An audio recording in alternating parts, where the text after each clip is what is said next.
So, John, going back a little bit into conversation that we had, what was the spark or a moment that made you fall in love with sailing? Was it just the fact that you were out there on the water in the sun, wind blowing in your face, or it was some kind of feeling that you had? What was it? Yeah, that's a great question. I had, I had grown up sailing, so that was a family thing. That's what we did as a family. But when I was 8 years old, my dad let me drive during a race, and after that race, they had a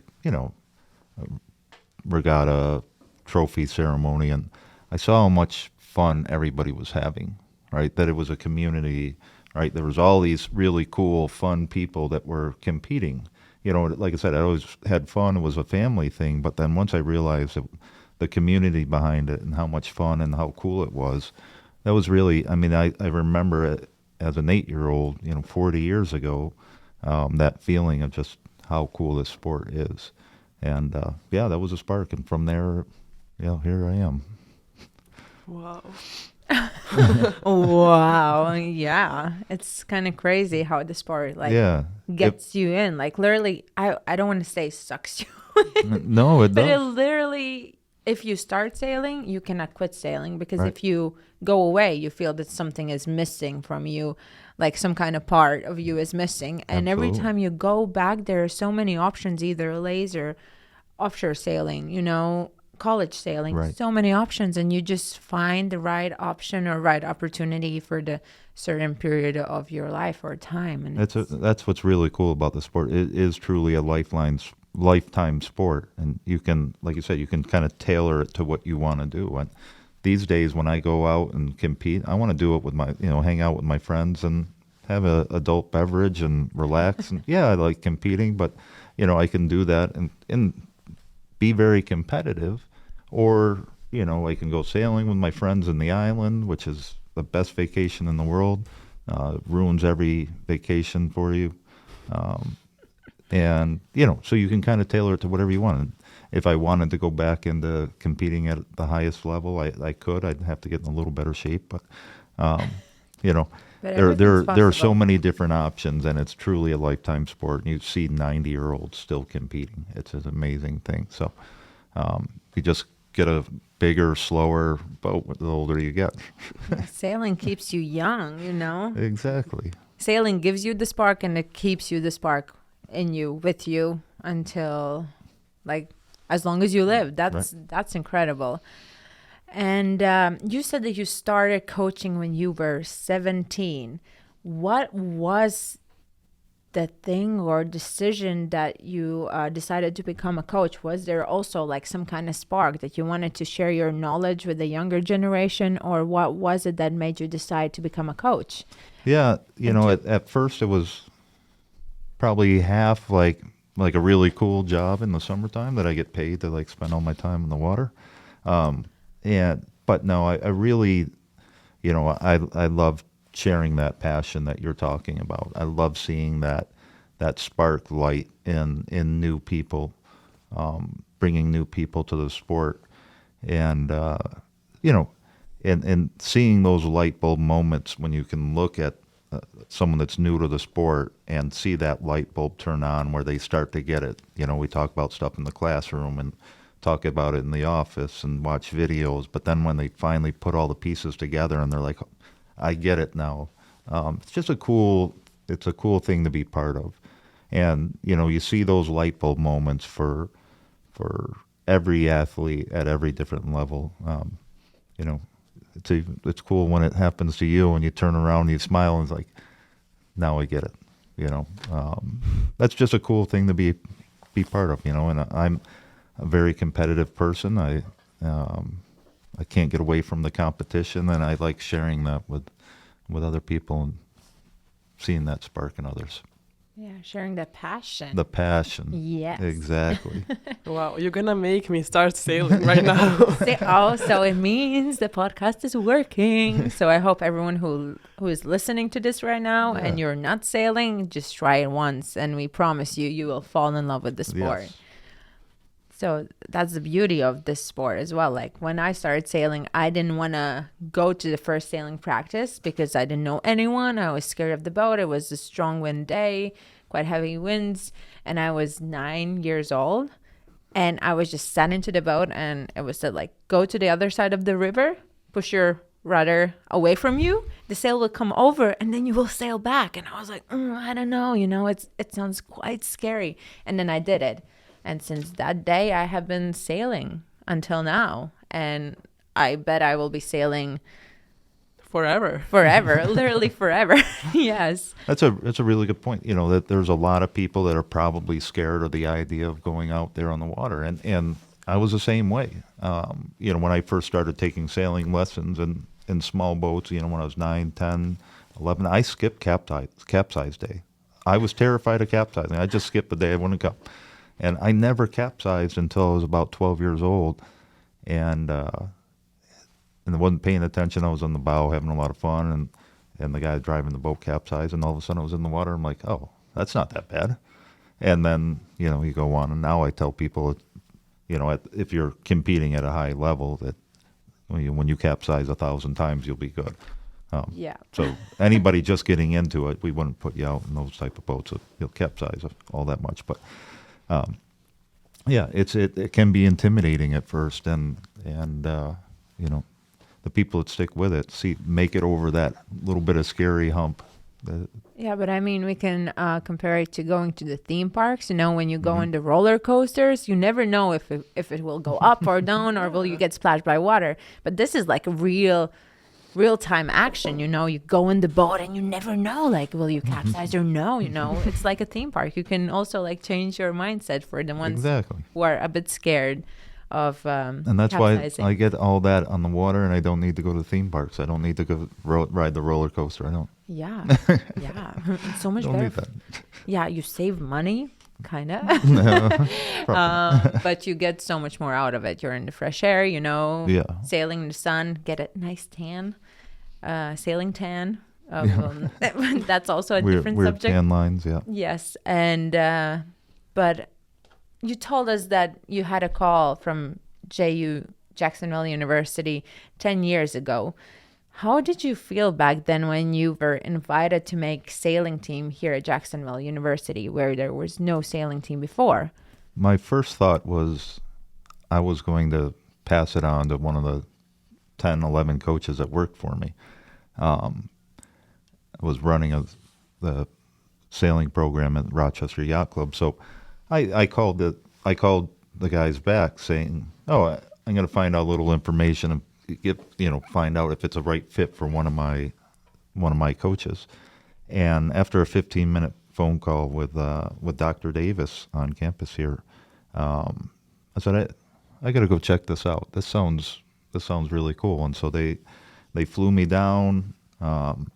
And I'll tell you, for me, the first time I stepped on campus, I just felt at home. I was like, this is cool. I was never, from upstate New York, but I was never the guy that wanted to move to Florida. I never thought I would live in Florida. That was never a dream of mine. And I stepped on campus here and saw the big, beautiful trees with the Spanish moss. And I was like, this isn't what I think of as Florida. Right? I've driven through Jacksonville 100 times on the way to Miami to go sailing, or St. Pete, Tampa, but I never stopped in Jacksonville. So when I walked on this campus, I was like, this is beautiful. Where we sail right here on the river, just you can walk right down to the practice. Yeah, this is something I could do something here.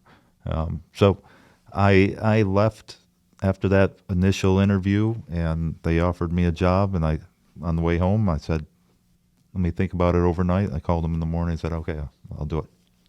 And here we are, 10 years later. Recording our first podcast. Yeah. Making history again. Making history again. 10 years after. That's, we keep on going. Yeah. Keep on growing. At the time, I had never heard of Jacksonville University. I barely knew. I knew there was the Jaguars played here. I knew there was a city, but I never heard of Jacksonville University. So, yeah, it was a first for me, and now it's pretty well known in the sailing world. So we've come a long ways. all thanks to you. We can just Had a lot of help. thank you. A lot of help along the way. Yeah.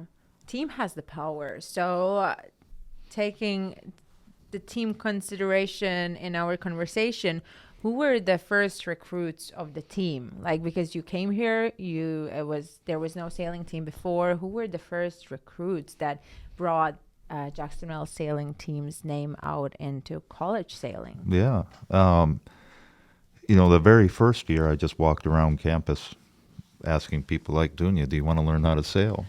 and so we got, about 6 people together that first year and slowly got things going. But, I called a couple kids that I had coached in Rochester, New York and said, hey, come on down. In fact, Danny Lawless, who is now our assistant coach, is back, was our assistant coach for a while and then went off, had a real world job and decided to come back to school and help us out. I told Danny the day I put my 2 weeks notice in, I said, Danny, I just quit. I'm moving to Jacksonville. I want you to come with me. And he looked at me like I was crazy. He's like, Jacksonville, what's that? But so I got a couple other guys from Rochester, some great sailors, and another kid that I had coached since he was like 8 years old, really good laser sailor, Ian Aketa, and talked him into coming down here. And those guys were the ones that put us on the map. Peter Headley, Anna Palmer, these all upstate. It was like Team Rochester, Team Duxbury down here. For a long time it was, but it was just a really cool group of kids. We called ourselves the best looking team in the country. Danny's a great looking kid, that, and we also kind of advertise ourselves as the coolest team in the country, and so we use these little monikers to kind of give us a leg up. We were able to create our own logo, kind of brand ourselves a little differently from the university. But, we had the cool gear. We worked out a deal with Musto that first year. We're the only team in the country sponsored by Musto. So we might not have been the best team at that time. We had a lot of young talent, but we kind of got the cool vibe and, slowly started to grow from there. When you mentioned that you guys were the best looking team in college sailing, that reminded me that back in the day, like I think it was a few years ago, Paige Rayleigh said also in one of the interviews, like, if you look good, you will sail good, That's So that theory is true, I have, not only when it comes to gear, but if I've said it's better to look good than be good for years, because going all the way back to even Opti sailors, and when you look good, when you feel good, eventually you will become good. So it sounds like kind of a joke at first, but I'm a definite huge proponent of that. That's why I want to make sure we all have the coolest stuff in the country, and yeah, it's true. If you're in the right mental spot because you feel good and you look good, yeah, it helps. Kind of brings that extra confidence. Yes, right? Exactly. Also on the water and off the water. Exactly. Beautiful. But you started coaching here at Jacksonville University. You had your first recruits of the team. What were your goals for sailing team back then, 10 years ago? What were your goals? The goal was to get to a point where we were competitive. The first year it was tough. And literally the first conference championships, the other coaches and people on the coach boat were laughing at us. That's how bad we were. Really? And, as I say to the team now, nobody's laughing now. But I just wanted the goal was to get this team to a spot where it would be sustainable, we'd bring in new athletes and attract new people to Jacksonville. And I figured, I had the goal of just being around that top 20 in the nation. That was really the dream, was to just be a competitive team. And, so we've exceeded that. and it's a good thing for the university. Yes, but did your goals ever change in those 10 years? Where you like thinking, okay, the goal is to be top 20 in the country, but for sure there were some harder moments and easier moments.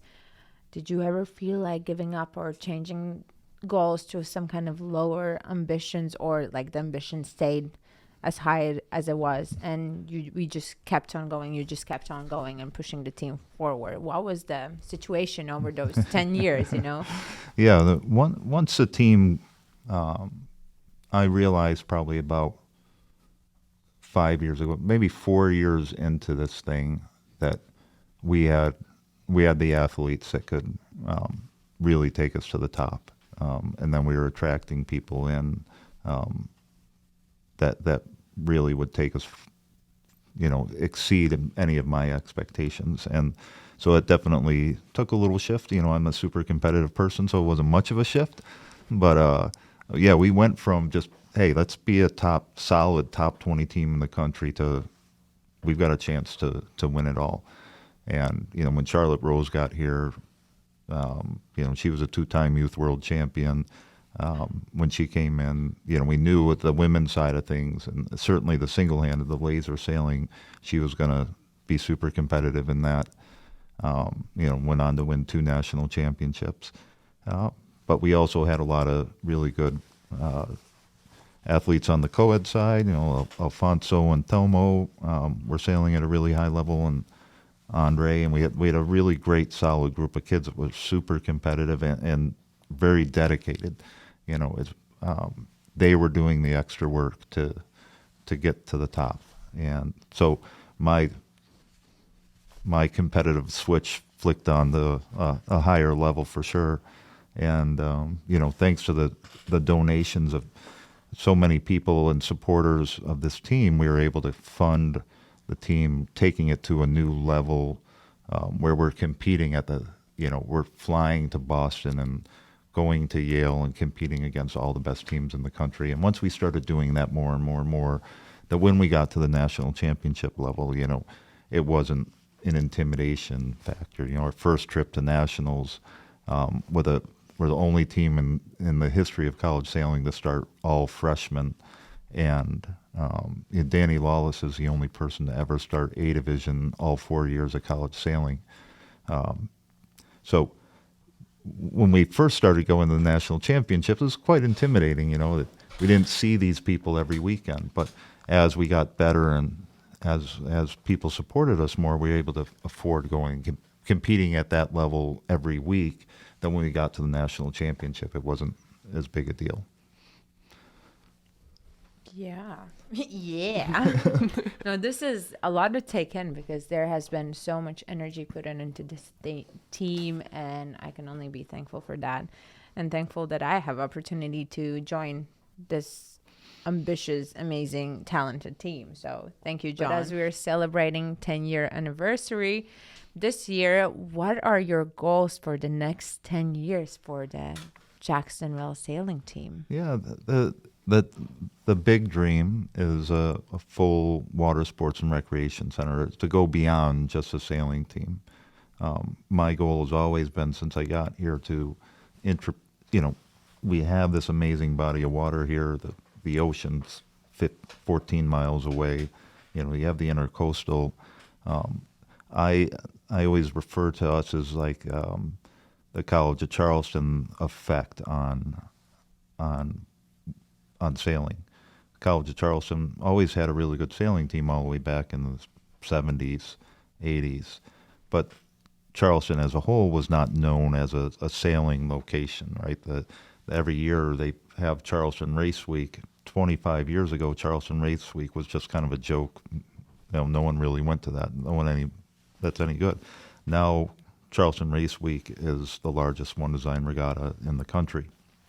And so that's sort of my hope for Jacksonville. It's not known as a sailing mecca, but my hope is that over the years we can create that, keep alumni around here, get people excited about the sport, not just sailing, but all water sports, paddleboards, kayaks, windsurfing, kiteboarding, whatever it is. I want to have that available for every student, faculty, staff, just get everybody out in the water.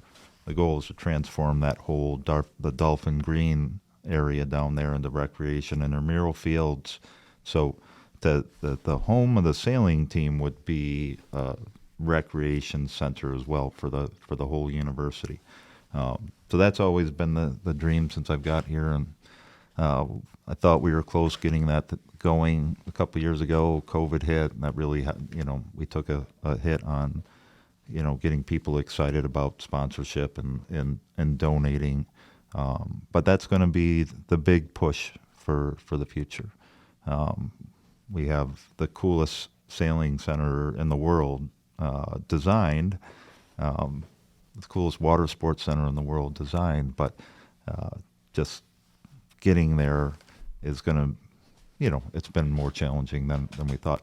But again, to go back to our very first, the beginning of the podcast about that experiential learning side of things, the vision I have, the dream I have would connect environmental sustainability, and I'd love to have our environmental sustainability major based out of the building I'm proposing.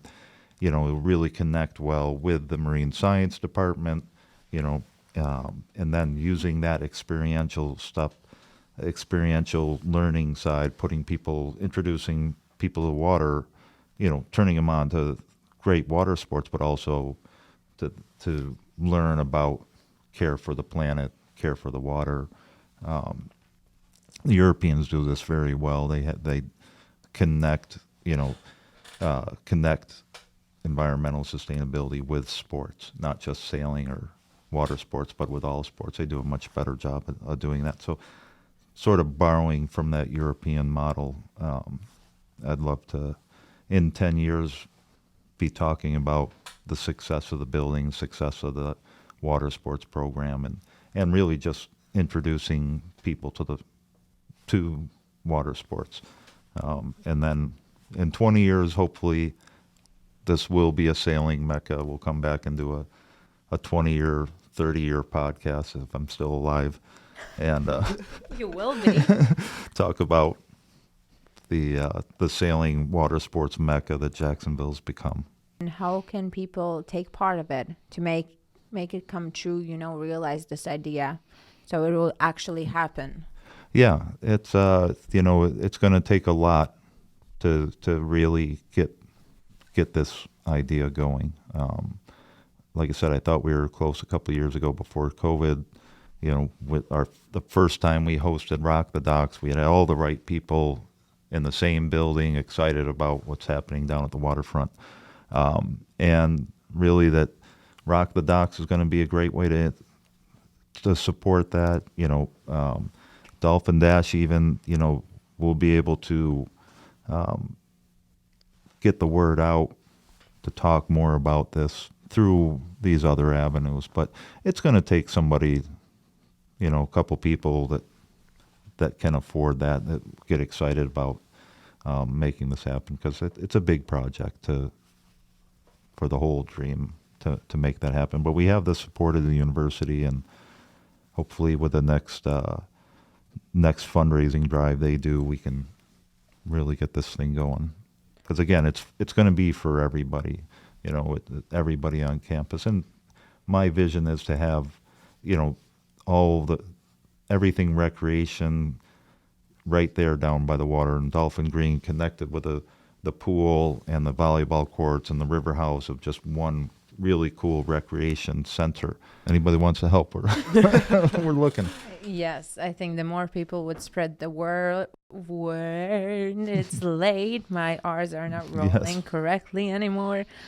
Spread the word and talk to people and invite people to look at our sailing team. You look at our future plans, and hopefully there will be someone who can help our sailing team to actually realize it a lot faster than it could be realized, because I think it's also a great project, and it would develop our sailing team so much. And a lot of people love this project. We just have to share it a little bit more. Exactly. Obviously the sailing team would be a big part of that, but we're dreaming a little bigger.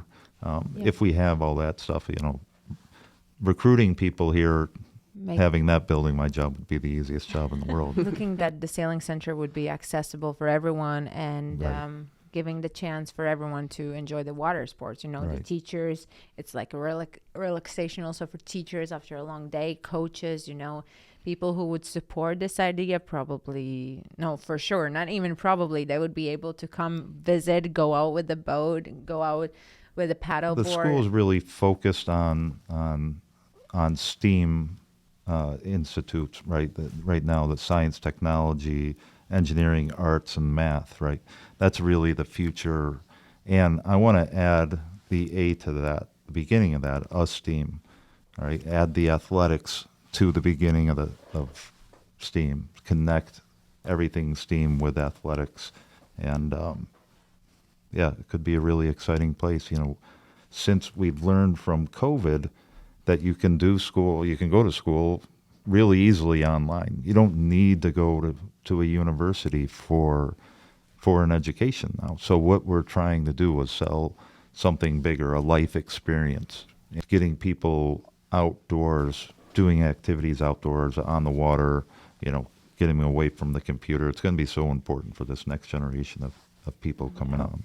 For sure, because if you're athletic, you're healthy, and if you're healthy, you can actually study and Right. not be worried about your health issues. So we are thankful that we're all athletes and that we grew up next to the water. And also, I'm thankful for my friends who play also different sports. Even if you do it for fun, it like increases your life's not stability, Sure. but health and success also of the life. Exactly.